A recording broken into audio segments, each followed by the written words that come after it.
हाय student, Vijaya maths Marathi या चॅनलमध्ये तुमचे स्वागत आहे. आज आपण 10वी गणितातील एक खूप महत्त्वाचा चॅप्टर लिनियर इक्वेशन अगदी सोप्या पद्धतीने शिकणार आहोत. हा चॅप्टर बोर्डाच्या एक्झामसाठी खूप इम्पॉर्टंट आहे, त्यामुळे व्हिडिओ शेवटपर्यंत नक्की बघा आणि आपण या चॅप्टरची माहिती बघणार आहोत. चला, आपण सुरुवातीला linear equation in two variable ह्या चॅप्टरची ओळख करून घेऊया. म्हणजे नेमकं चॅप्टरचं नाव काय, आपल्याला त्या चॅप्टर मध्ये काय शिकायचे, कोणकोणत्या गोष्टी शिकायचे ते आधी आपण बघूयात. आता बघा, आपण एका शब्दाची माहिती करून घेऊयात. लिनियर. लिनियर म्हणजे काय? लिनियरला मराठीत आपण एक रेषीय म्हणतो. एक रेषीय. आता एक रेषीय म्हणजे नेमकं काय? तर एक रेषीय म्हणजे त्याची डिग्री 1 असते. डिग्री 1. आता डिग्री 1 म्हणजे काय? आता आपण पुढच्या शब्दांची माहिती बघितल्यानंतर आपण डिग्री 1 कडे येऊया. आता व्हेरिएबल. व्हेरिएबल म्हणजे काय ते आपण आता आधी बघूयात. व्हेरिएबल. व्हेरिएबल म्हणजे चल. आपण मराठीत त्याला म्हणतो चल. आता चल म्हणजे काय? चल म्हणजे A to Z मधले कोणतंही आपण अल्फाबेट मधले कोणतंही एक लेटर वापरलं, कोणतं पण एक लेटर वापरलं, एक्स वापरा, एम वापरा, एन वापरा, कोणतंही वापरा, त्याला म्हणायचं व्हेरिएबल. त्याला म्हणायचं व्हेरिएबल. पण आपल्याला किती व्हेरिएबलचा वापर करायचा आहे? 2. म्हणजे आपल्याला पूर्ण ह्याच्यामध्ये 2 व्हेरिएबलच्या जोड्या घ्यायच्या. मग तुम्ही एक्स वाय घेतली, एम एन घेतली, ए बी घेतली, म्हणजे आपल्याला 2 व्हेरिएबलच्या जोड्यांचा वापर करायचा आहे. आता लिनियरचा अर्थ आपण बघूया. डिग्री 1 म्हणजे काय? आता आपण एक्स व्हेरिएबल वापरलं. एक्स व्हेरिएबल वापरलं.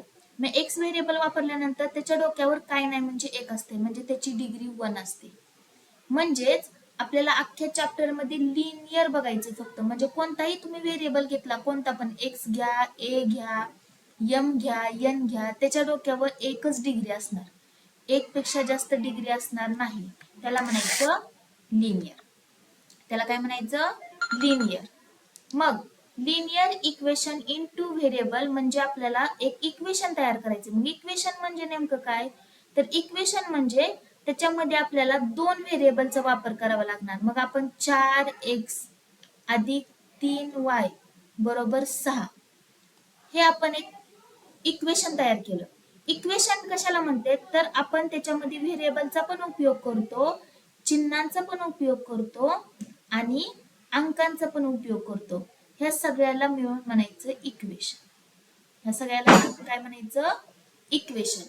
म्हणजे आपण काय, ह्या चॅप्टरचा अर्थ म्हणजे नेमकं काय? तर लिनियर म्हणजे त्याची डिग्री 1 पाहिजे. इक्वेशन म्हणजे, इक्वेशनचा अर्थ म्हणजे त्यात आपल्याला कोणकोणत्या गोष्टी हव्या आहेत? तर आपल्याला त्याच्यामध्ये अंक पण पाहिजे, व्हेरिएबल पण पाहिजे आणि चिन्ह पण पाहिजे. ह्या सगळ्या गोष्टी एकत्र आल्या की आपले इक्वेशन तयार होते. आपलं काय तयार होते? इक्वेशन. आणि त्या इक्वेशन मध्ये आपल्याला 2 व्हेरिएबल वापरायचे. मग आपण वापरलेत एक्स आणि वाय. मग ह्याच्याऐवजी तुम्ही एम आणि एन पण वापरू शकता, ए आणि बी पण वापरू शकता. असे कोणतेही इक्वेशन तुम्ही वापरू शकता. सगळ्यांना बघा क्लिअर झालं हे? आता आपण पुढे जाऊया. आता आपण लिनियर इक्वेशन, लिनियर इक्वेशन नेमकं कशाला बघा म्हणायचं ते आपण बघूयात. Linear equation. Linear equation. आता लिनियर इक्वेशनच्या आपण थोडक्यात अटी, नियम आणि अटी बघणार आहे. म्हणजे लिनियर इक्वेशन कोणाकोणाला म्हणायचं? समजा तुम्हाला बोर्डाला असा क्वेश्चन विचारला जातो, which of the following are not linear equation. Which of the following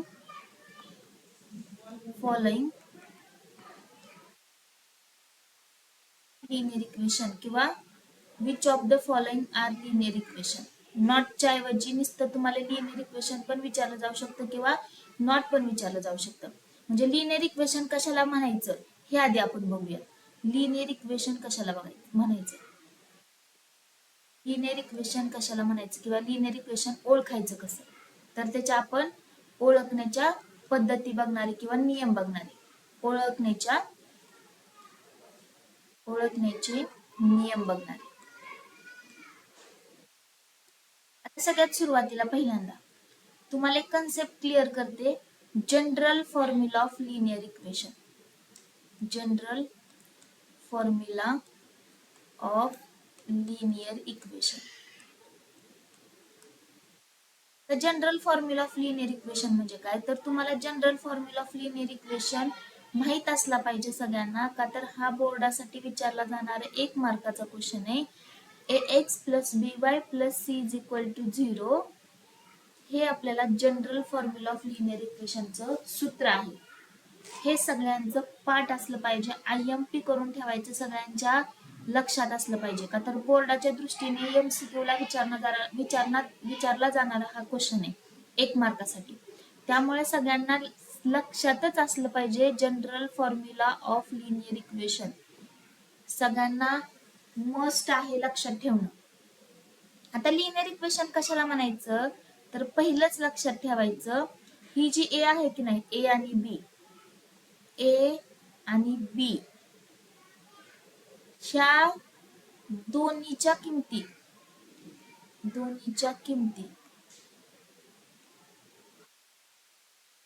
0 नाही पाहिजे. म्हणजे त्या दोन्हीच्या किमती 0 नाही पाहिजे. म्हणजे एकाच टाइमला दोन्हीच्या किमती 0 असतील ना, तर त्याला लिनियर इक्वेशन म्हणता येणार नाही. म्हणजे एक्झाम्पल समजा OX म्हणजे 0x अधिक 0y बरोबर 6. म्हणजे इथं ए ची पण आणि बी ची पण किंमत 0 आहे, त्यामुळे ह्याला लिनियर इक्वेशन म्हणता येणार नाही. म्हणजे लिनियर इक्वेशन सगळ्यात महत्वाचा पहिला नियम लक्षात ठेवायचा, ए आणि बी ची किंमत 0 नाही पाहिजे.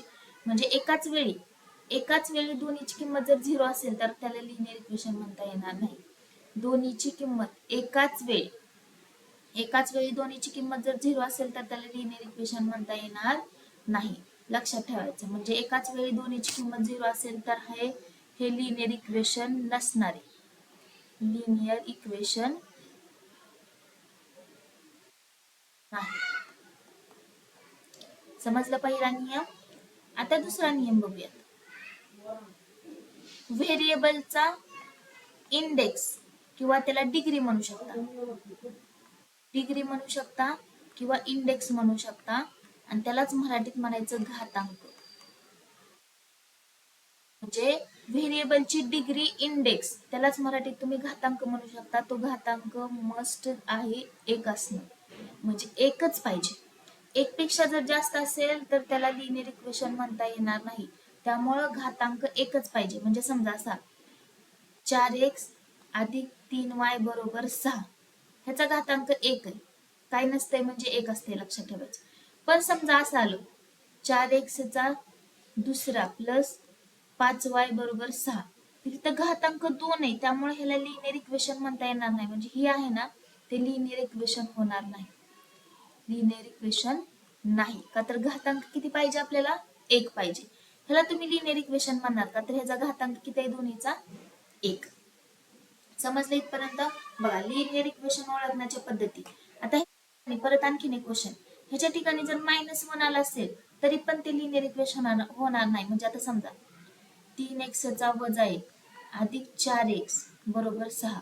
आता काही विद्यार्थी म्हणतील की इथं मॅडम वजा 1 आहे, पण एकच आहे की नाही, पण फरक आहे. 1 आणि वजा 1 मध्ये फरक आहे. वजा 1 असेल तरी पण ते लिनियर इक्वेशन होणार नाही, एकच पाहिजे.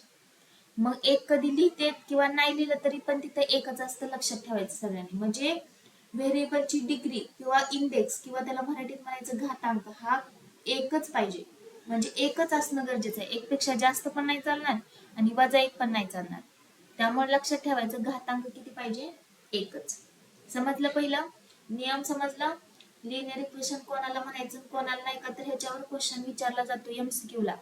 त्यामुळे सगळ्यांनी लक्षात ठेवायचं. चला आता पुढे जाऊ अजून.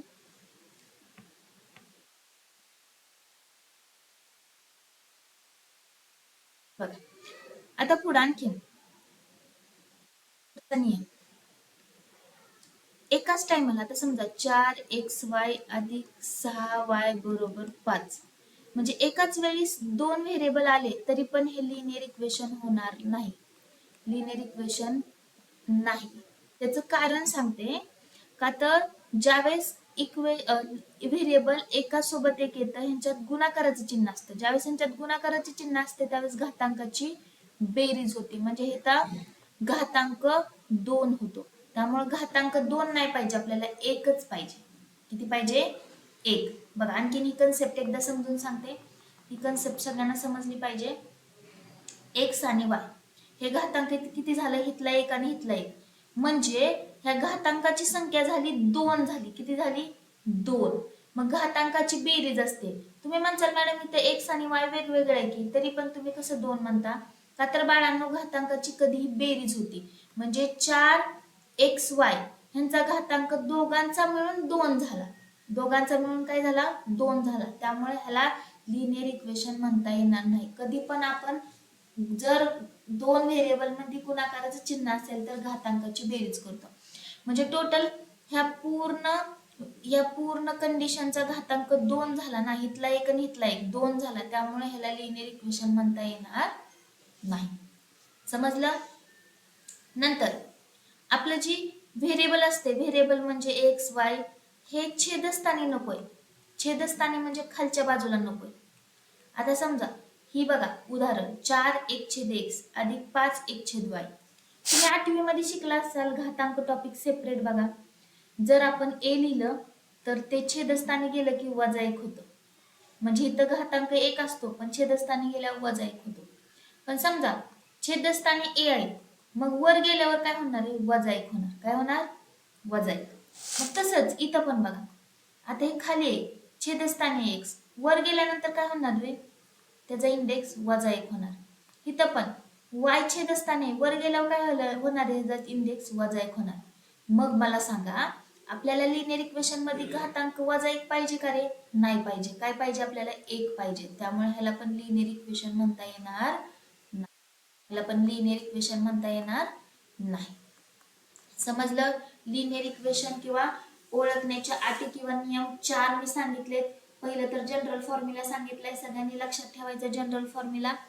जनरल फॉर्म्युला काय सांगितला होता? ax plus by plus c is equal to 0 सांगितला होता.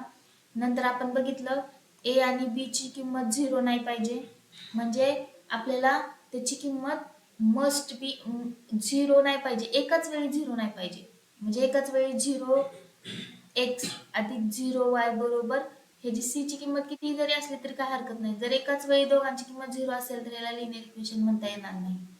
व्हेरिएबलचा घातांक नेहमी 1 पाहिजे. 2 असेल तर चालत नाही, -1 असेल तरी पण चालत नाही. आणि एकाच टाइमला 2 व्हेरिएबल आले तरी पण ते लिनियर इक्वेशन होणार नाही. त्याचं मी तुम्हाला एक्सप्लेनेशन सांगितलंय. तर घातांक 1 आणि 1 किती होतंय? 2. म्हणजे ह्या पूर्ण ह्याचा घातांक 2 झाला. त्यामुळे ह्याला लिनियर इक्वेशन म्हणता येणार नाही. परत छेदस्थानी आपल्याला लिनियर व्हेरिएबल नाही पाहिजे, का तर वर गेलं की त्याचं चिन्ह, त्याचा इंडेक्स -1 होतं. त्यामुळे ह्याला पण लिनियर इक्वेशन म्हणता येणार नाही. सगळ्यांना नियम आणि अटी समजल्या का? लिनियर इक्वेशन ओळखण्याच्या तुम्हाला 1 मार्कासाठी क्वेश्चन विचारला जातो. मी क्वेश्चन पण तुम्हाला वाटलंच तर बोर्डावर एक एक्झाम्पल म्हणून देते. तुम्हाला क्वेश्चन एमसीक्यू साठी कसा विचारला जातो? एमसीक्यू साठी तुम्हाला क्वेश्चन असा विचारला जातो, विच ऑफ द फॉलोइंग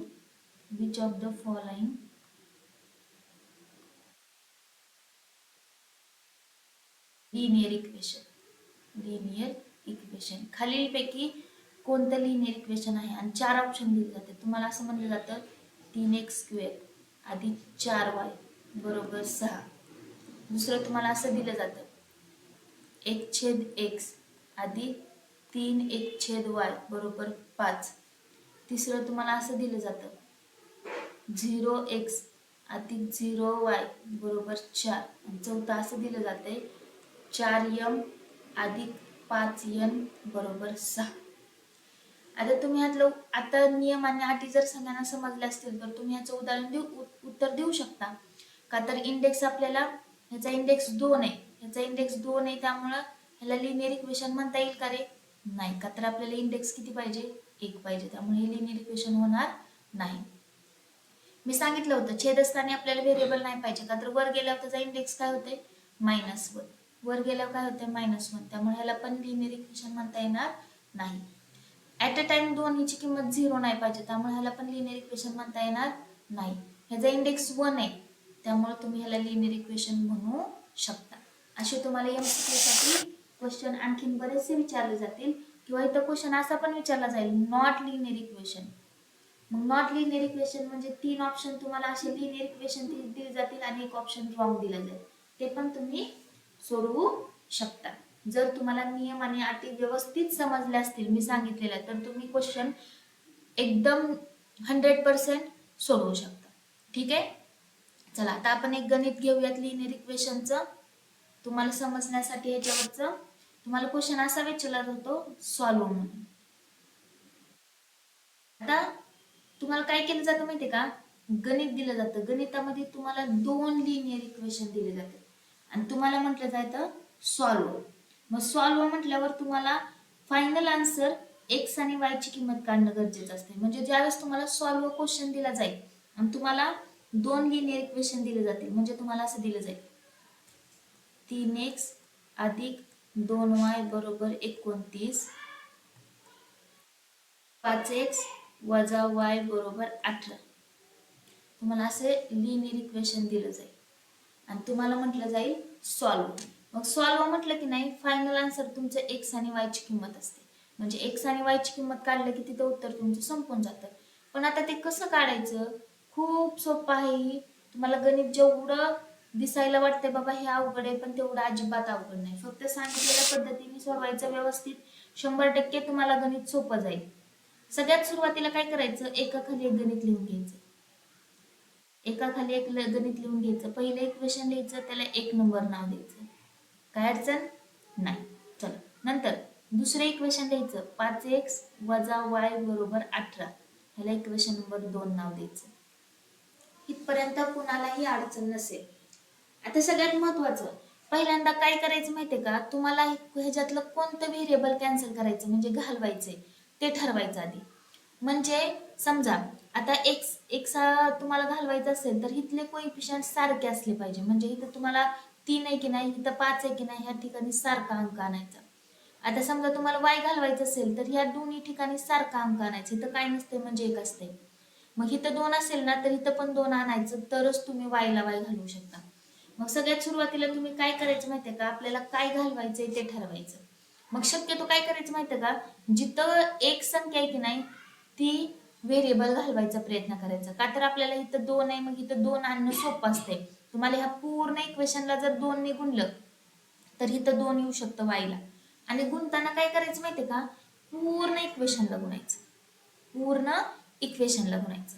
आता आपण आधी गुणून घेऊयात. म्हणजे इक्वेशन 2 ला कितीने मल्टिप्लाय करू आपण, 2 ने. का 2 ने मल्टिप्लाय केलं, का तर इथं 2 आहे, इथं 2 आणण्यासाठी ह्याला 2 ने मल्टिप्लाय केलं. मग आपण घेऊया मल्टिप्लाय करून. Multiply equation 2/2. आता ह्या इक्वेशनला 2 ने मल्टिप्लाय करायचे.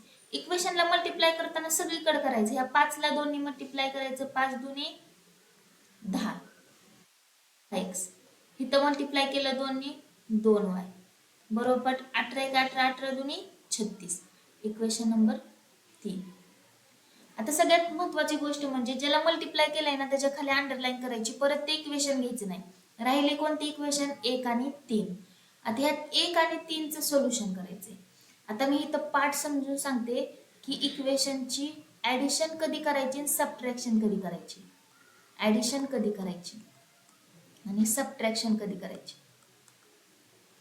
ऍडिशन म्हणजे बेरीज कधी करायची त्याची आणि वजाबाकी कधी करायची. बेरीज कधी करायची आणि वजाबाकी.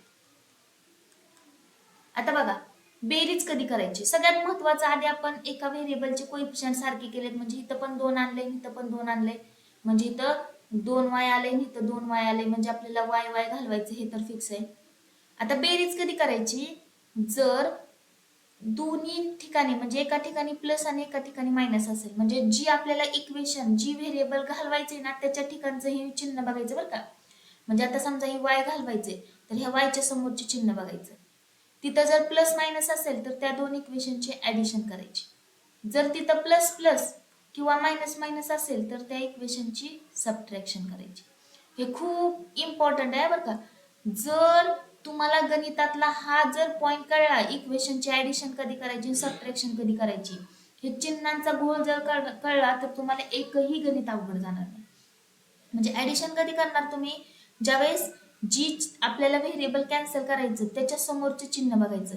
एका ठिकाणी प्लस आणि एका ठिकाणी मायनस असेल, एका ठिकाणी प्लस आणि एका ठिकाणी मायनस असेल तर त्या इक्वेशनची काय करायची, ऍडिशन.